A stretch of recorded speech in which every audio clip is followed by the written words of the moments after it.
All right, so it's been an absolute challenge so far this first half of the year. Been an absolute challenge. Myself, like many of you, came in to this year talking about the things we were going to do, the things we needed to do, how it was absolutely critical that we succeeded this year, and that if you've seen my hashtags over the past several weeks, it has been kill distractions and focus is fire. So here's the only problem. Distractions don't want to be killed. And sometimes it is a fight. It is an absolute struggle. So anything I ever say to you guys is something I've already heard for myself and said to myself. It's something that I'm already working on, put it into practice, put it into play. So let me know if you are able to hear me okay. So the theme for this year, or at least the first quarter, is kill distractions, focus is fire. Here's the reason why.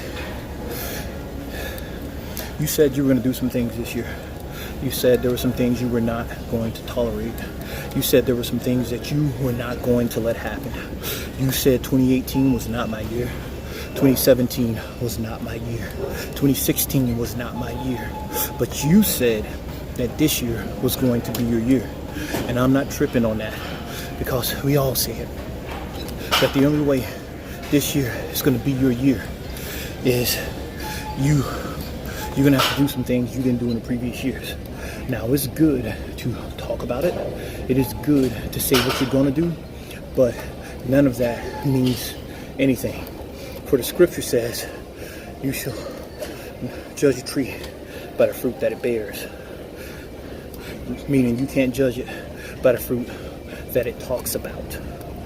So, the reason why this year can be different from any other year is because this year you gotta grind like you didn't grind those other years. You gotta try harder this year than you did in the previous year. You gotta focus more than you did in the previous year. The only way it changes is when you change. The only way it gets better is when you get better. Nothing on the outside is going to change you. Sure, you can get external motivation, but you have to turn that into internal power. And that is something we all struggle with from time to time, myself included. But the struggle is necessary, because it is the struggle that produces growth. When you plant a seed in something, there's a point where you don't see anything at all. You put it in the ground and you look at it every day, the only thing you see is the ground. But there are things that are happening beneath the surface. There are nutrients that are being taken in, and even though that seed is buried, the seed is not dead. It has to go through a maturation process before it can begin to sprout. And even once it begins to sprout, it still has to fight its way through the dirt to sprout up. So before the flower, the plant can bloom, the roots have to develop. As my pastor once told me years ago, a tree has to grow down before it can grow up. So, what does that mean?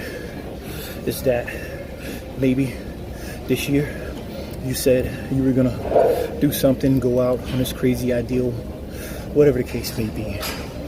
Maybe you were gonna change some things in your life. You were gonna change some relationships. You were gonna change your career. You said something you were gonna do, and maybe you have not done it. You have not lived up to it. You have not made it happen because you haven't worked hard enough, or because you've been distracted. Things have happened to you, and that's okay. I'm here to tell you that's okay. It's okay that you have not gotten it done thus far. It is not okay for you to continue not getting it done. So the outside world is going to tell you that you screwed up. Start again next year.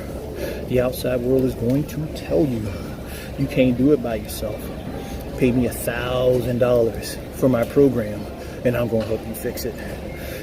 What I'm going to tell you is that you messed it up, you screwed it up, you didn't get it done, but let today be your new start. Let today be the day that you start again and turn it all around. There's a reason why I always say just start, because it will never be ideal.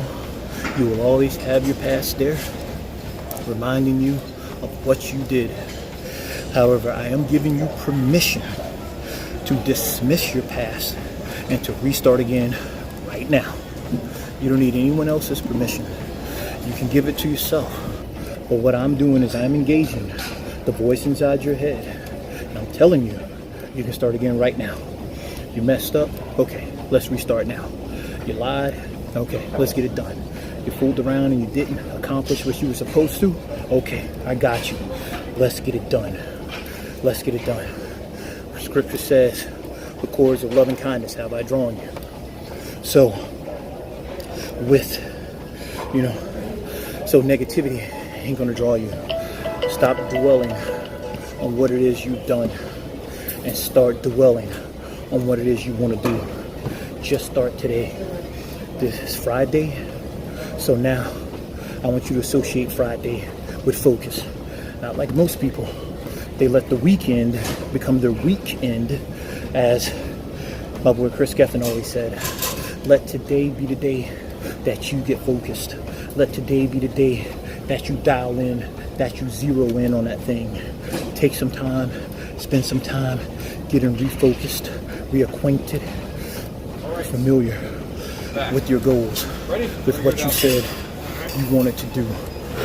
And if you do that, if you attack today, if you attack this weekend and forget about what's outside of you, if you just do it today, then you'll find you can do it tomorrow. And you will find yourself heading into Monday saying, all right, let's get this thing.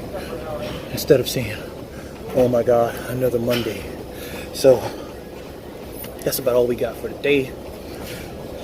The first episode, I guess you could say, of Focus is Fire Friday.